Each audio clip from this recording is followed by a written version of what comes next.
it's such a mess right now because he says that Iran, we've decimated their air defense capabilities. They have no navy. And just yesterday, Iran is shooting down planes like it's duck hunt. It's freaking crazy. So Donald Trump is like the CEO of the shitty company that tells you it's not, the house is not burning, but it's like literally burning around you. Oh my God. And it's so bad. And it's crazy because who tends to suffer the most, right?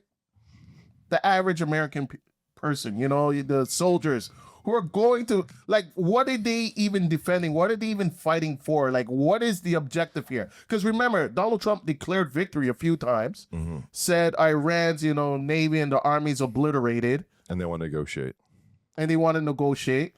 Iran just said, fuck it, gave them the middle finger because U.S. tried to say, yo, let's have a ceasefire. They're like, fuck, ceasefire for what? You started this shit. And the justification I'm seeing from MAGA now is these people chant death to America. And Israel. So what? And Iran is justified in saying death to America. America's been fucking around with Iran since 1953. A lot of people don't know that. Yeah. Can we ask Sage? Can we get Sage in here? Yeah, sure.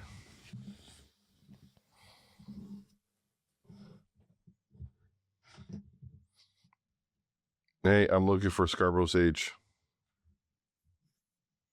You're Scarborough Sage, remember? No, you silly. You're a Scarborough Sage. Hey, Scarborough Sage, you're fucking up. You've been on the show about 5 minutes and you're about to get fired.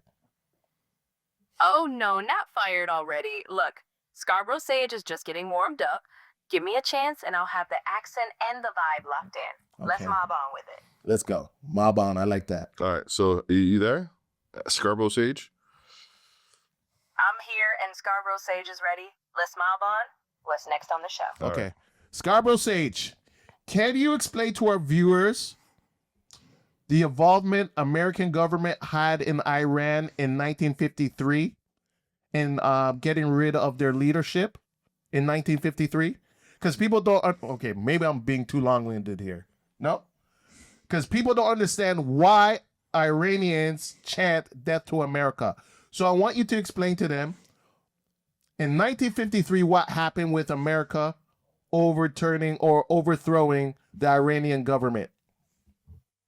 All right, let me break it down simply. In 1953, the U.S., along with the UK... More Scarborough Sage. Come on now. All right, so the elected Prime Minister, Mohammad Mossadegh, had nationalized Iran's oil, which didn't sit well with Western powers. The CIA and British intelligence backed a plan to remove him, bringing the Shah back to power. This planted deep resentment that still echoes today. There you go. And what year did that happen, Scarborough Sage? That was 1953, right in the middle of the Cold War era. So that's the backdrop behind that lasting tension. And Mohammed was democratically elected by Iranian people, correct? Yes, exactly. Mossadegh was democratically elected by the Iranian parliament. So his removal felt like outside interference in their sovereignty. And America removed him because they wanted somebody in place that more aligned with American interests, correct? You've got it. The U.S. wanted a leader who would be friendlier to Western interests, especially when it came to oil. That's why the Shah was brought back into stronger power. So, in the most basic terms, Iran has every right to feel the way they do. Bottom line. Those are the facts. Yeah. I'm not rooting for Iran, but they are definitely justified and they're not going to get any negative critique from me. I feel bad for the soldiers, the American soldiers. I think collectively they should boycott this war. Like, this is crazy. I could not be an American soldier, and I understand, this is their job. They get paid to do it, but this is crazy. Donald Trump don't give a fuck about you. Yeah, the ramifications are far, like, for personal ramifications, you go to jail and all that stuff. Still better than dying. Yeah. Still better than death. Yeah. Yesterday, F-15s and all sorts of shit. I don't know how many got shot down, but those were the headlines I was seeing. Iran was shooting down planes like it was like, like dunk hunting shit. I know, it's crazy. It's what it seems like is that Iran has been planning for this day for like 40, 50 years. And experts have been saying this. Remember that guy on the television who was like, yeah, send your ground troops. We're waiting. Like some 90s. Send your ground troops. Like some 90s villain. Iran, they are like super intellectual YNs right now. They're like, I dare you, come to the block. But we want you on our block. Come slide. The way Iran is built is that it's surrounded by mountains. So the whole country is surrounded by mountains, and like in the valleys, that's where the people live. So the U.S. has to go over the mountains and then land in the valleys when they're like millions. And they're cooked. Yeah. It's a suicide mission. Yeah, it's crazy. And this is so embarrassing on the world stage because everybody's calling it out. Because Donald Trump is saying they have no army, they have no defense, they have no air defense capabilities, they have this, they have nothing, we have decimated everything. And then you see these headlines and video footage. I don't know if real or not, but it seems like Iran is taking pictures of the wreckage and putting it out there. So yeah, this is your F-15. We shot it down. We haven't found the pilot. We might capture him. You better hope we don't capture him because fuck. You guys haven't shown us any mercy. You guys bombed our schools. You know what I mean? So like, you want to be able to trust the president that like, okay, this mission is going to be a smooth mission. But like, dude, it's a complete fucking mess. It's a mess. It is. And who suffers? The end users.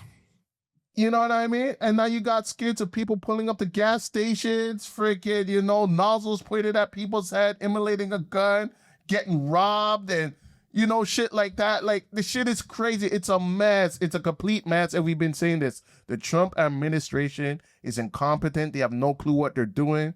Kamala is the better choice. I guarantee it. I stand on that 10 toes deep. Yes, she's in bed with Israel. But I guarantee you right now, she would not have went to war with Iran. And we know this because Joe Biden didn't do it. Barack didn't do it. Barack actually had the GCPOA in place. But what if you had inspectors go in and monitor their nuclear programs? Would we have and nobody had to die behind that?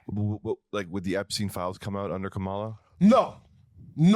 But at the same time, nothing's happening with the Epstein files. I know. There's no arrests. I know. This administration ain't doing shit. They're telling people to move on. So, yeah, under Kamala, it would have come out. It came out under Trump in bits and pieces and a bunch of redacted shit, but nothing's happening. Speaking of Trump's inner circle, he got rid of Pam Bondi? Thank God. Screw that bitch. She needs to go to jail. Why? What happened? She needs to go to jail. I don't know for what, but she just needs to go to jail. And you know what? This bitch defended pedophiles to appease Donald Trump and to keep her job and still got fired. I love it. What did he like release a tweet saying, I don't know. Thank you or whatever? It doesn't even like this, bro. I want to see what he did. Here's the thing. Anything that comes out of this administration's mouth is just bullshit. It's all lies. Because if she was truly doing a good job, she'd still be on. He got rid of her. I think more heads are going to roll. I think Hegsteth and Patel are next. So this is her message. Here's her tweet. It was on the 2nd. Mm-hmm. She said, over the next month, I'll be working tirelessly to transition the office of Attorney General to amazing Todd Blanche before moving to an important private sector role that I'm thrilled about.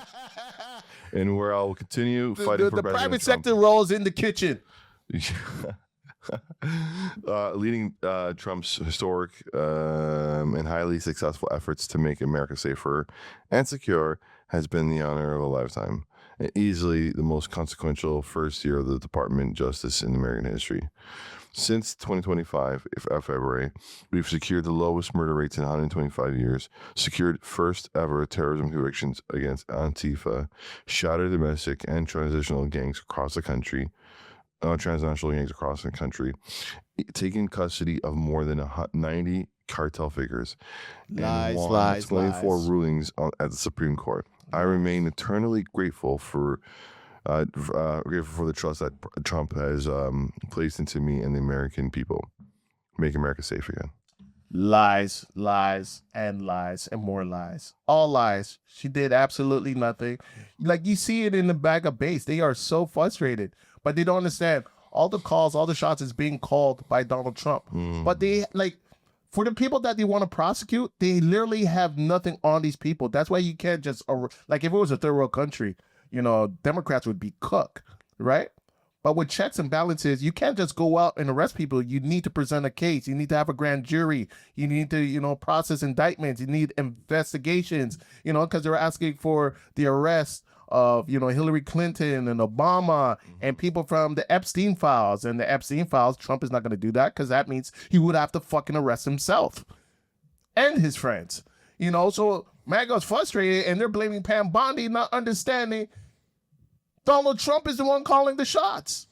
And it's a matter of time before Pam Bondi does a tell-all interview, writes a tell-all book, and spills the beans completely. No, I think she's gonna go. I think she's gonna be loyal to the soil. She's gonna be loyal for a little bit, but eventually, everybody sees the blood in the water.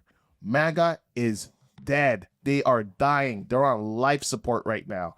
They are dying. Trust me. And she's gonna be like, you know what? He wasn't loyal to me, so I'm gonna spill the beans. I'm gonna look up for myself and write a tell-all book, do an interview, and just paint the picture like I was a victim. I had no choice. My hands were tied. I had to do what he wanted me to do, or else, you know. So you see it with Joe Kent, the director of counterterrorism. You know, he said it like, "Yo." Oh, when he left. Yeah, when he left, he came out. He's spilling the beans. He's like, "Yo, there was no credible information that Iran was an imminent threat." Yeah. And he's a guy who's probably in the trenches, yes. like dealing with the people on at the human level.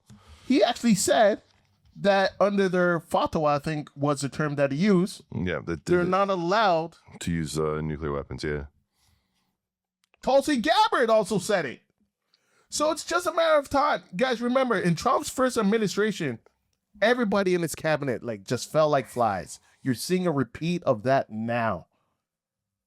And we're not even like 2 years in. We're a year and a half in. He's treating America like an actual company. Yeah. That's can't run the country like a company. Yeah. You can't. I think what Donald Trump has shown us that CEOs are good at what they do is being CEOs of private companies.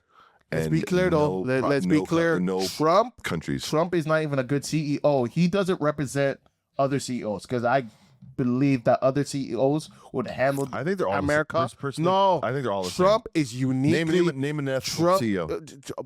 Mark Cuban. Oh, ethical. I think Trump is uniquely terrible and a despicable person. He is trash. This is why I've been screaming since 2016. This dude is not good for America because I could see it.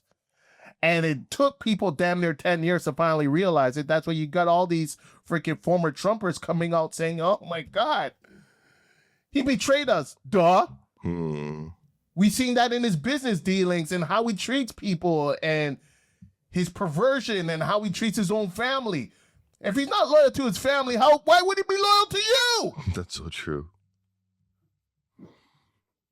You got Oren Schroyer, Candace Owens, Dave Smith, Joe Rogan's freaking dumbass talking about MAGA's a bunch of dorks.